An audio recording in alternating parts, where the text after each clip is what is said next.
Welcome back to Chem 4300. In this video, we're going to continue Chapter 18 on the electronic structure of the atom.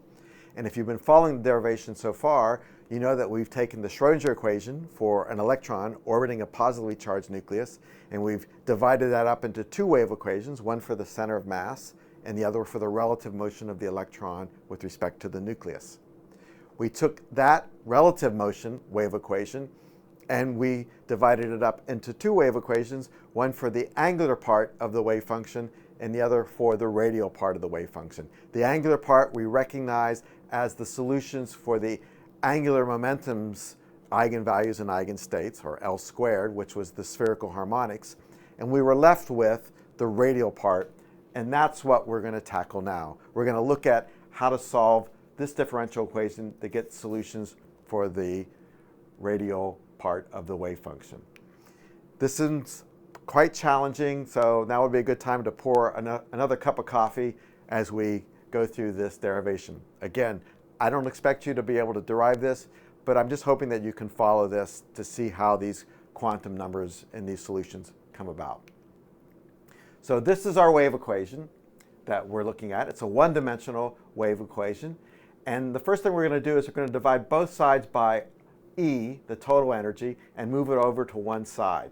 So what I'm going to do is I divide by E, so now I have 1 over E here, 1 over E here, 1 over E here, and I've pulled everything over and I've written it in this form here where it's equal to 0.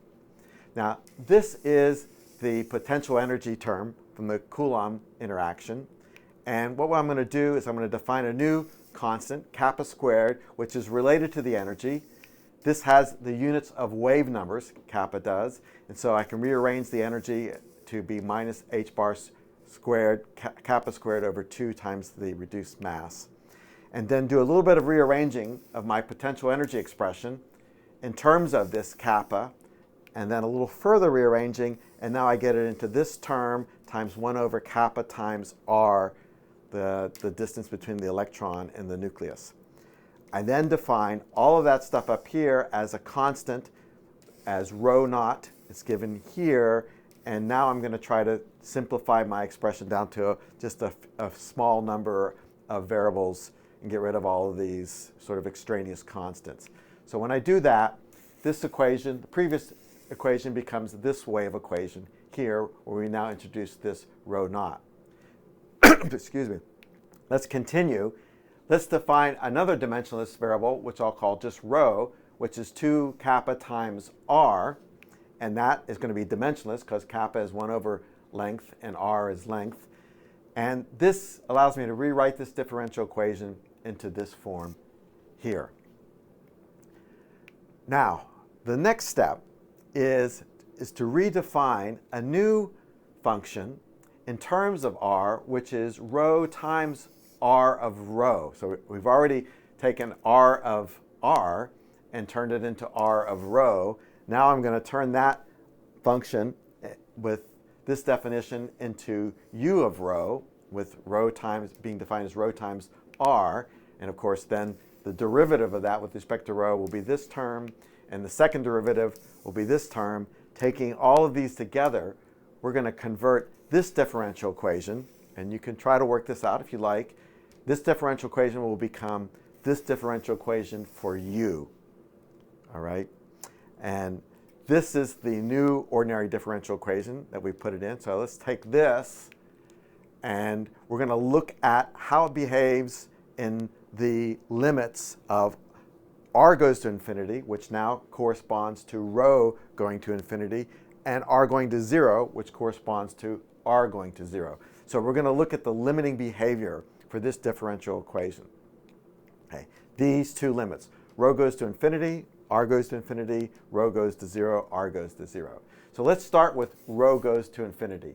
When rho goes to infinity, we can see that this term and this term are going to become very low in importance, right? They're going to just disappear, and what we're going to have left is that differential equation approximately in the very large rho limit.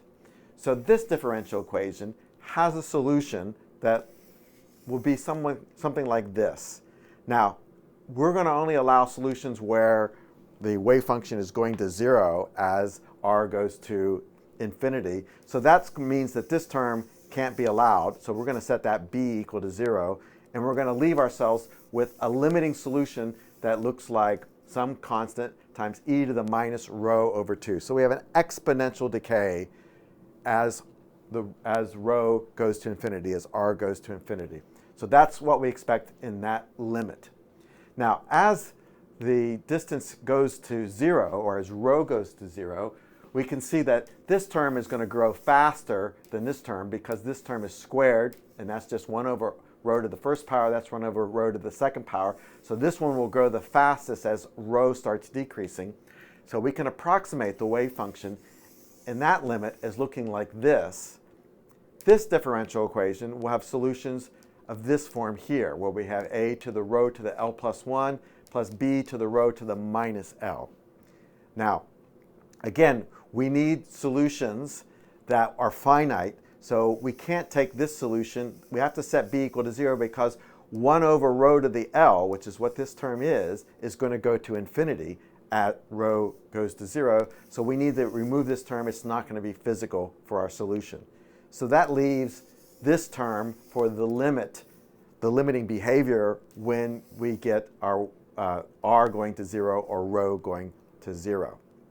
So taking those two limits together, this is very similar to what we did for solving the harmonic oscillator wave function. We looked at the limiting behavior. So now we have the limiting behavior when rho goes to infinity and when rho goes to 0. So our differential equation that we need to solve, we know that it should have, the solution should have these limiting behaviors in these two extremes. So what we're going to do is propose a solution that has both of these functions incorporated into it, but then we're going to put in a new function, yet to be determined, this L of rho, which will handle what the wave function looks like in between these two limits. So this gives us the correct behavior. We're hoping it's going to be a guess. We'll try it and see if it gives us an answer. So we're going to plug that into this equation, and we get this equation here, plugging it in, and you get this for the differential equation. So in other words, by plugging this guess into this differential equation, we get this differential equation for this L of rho function. So now we have a differential equation we need to solve. If we make a couple substitutions, and this is a situation where you need to find a good math friend who can look at your equation and tell you how to get to the next step. If you take this term and you assign that to a new variable j, you take 2L plus 2 and you call that k plus 1, that's what I've done here, then this differential equation gets transformed into this differential equation, and that's when your math colleague says, that's the associated Laguerre differential equation, and we know the solutions to this differential equation. All right, so again, I don't expect you to derive that, but you can work through this and kind of verify for yourself that this all logically makes sense. Okay. Now, this J can this solution can only have non-singular solutions if this J value has non-negative integer values of 0, 1, and 2. So that comes out of these solutions. The only way to get non-singular values is to have this condition here. So these functions are called the associated Laguerre polynomials. They're the solutions to this differential equation. I have a table here. There's one in the book that you can look at. You can look at all these different polynomials here, tabulated by their n values and their L values as described here in the header of the table. And then here are the roots where these polynomials go to 0. And then there are a few useful rules here. So this is very analogous to what we saw in the harmonic oscillator with the Hermite polynomials. But now we're looking at the Laguerre polynomials as the solution we need for the radial part of the hydrogen atom wave function. So if we go back to that definition here for J, we know that we can rearrange that. Go back again. We rearrange this expression here to be this expression there. Just a little rearrangement and you get this. And we know that L from the solution to the angular part can only take on values of 0, 1, 2, 3, and so on, and that J now can only take on values of 0, 1, 2, then we can see that this quantity can only take on integer values of 1, 2, 3, and so on. So that quantity, rho naught over 2, we're going to define as the principal quantum number n. And that's equal to J plus L plus 1. And it can only have values of 1, 2, 3. And that's the principal quantum number that you've learned about in high school chemistry. The wave function with the same value of n form a set that are called a shell. And we assign those shells symbols for the different n values. So n equals 1 is called the K shell, 2 is called the L shell, 3 is the M, 4 is N, O, and so on. The L is the azimuthal quantum number, which you also remember, and that, when we rearrange that expression, L now has to be constrained to have values of n minus j minus 1. And so what we find is that L can't exceed n minus 1 because the lowest j value we can have is 0. So that means that L now is constrained to have values of 0, 1, 2, 3, all the way up to n minus 1 is the maximum. Okay. So the azimuthal quantum number, if you remember from our chapters on angular momentum, that's going to define the total angular momentum. So this is L times L plus 1 square root times the h bar. It's units of angular momentum. M sub L tells us what the z component of the total angular momentum is. And so that can have positive values between minus L to L, with going from minus L to L plus 1, minus L plus 1 and minus L plus 2, all the way up to L. And that is telling us about the z component, or x or y, depending on which one you choose, of the total angular momentum vector. We can take the wave functions with the same value of n and same value L, and we group them together, and we call those a subshell. Again, this will be very familiar to you. So shells with L values of 0, 1, 2, 3, 4, and so on are assigned letters S, P, D, F, G for their subshells designation. And so in atomic spectroscopy, these letters here were sharp, principal, diffuse, fine, and then after that it follows in a bit of an alphabetical order almost.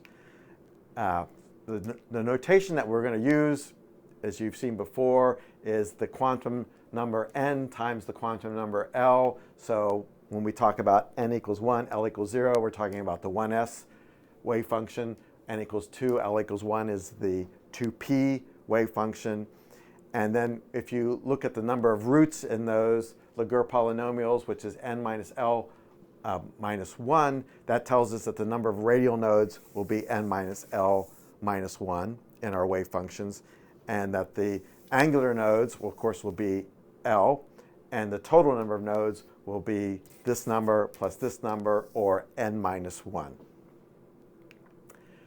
Now, the energy, if you go back now, remember that this rho naught was defined when we were working out some, getting rid of some of the constants, and we know that that's now equal to 2n, and this kappa down here is related to the energy, if you recall.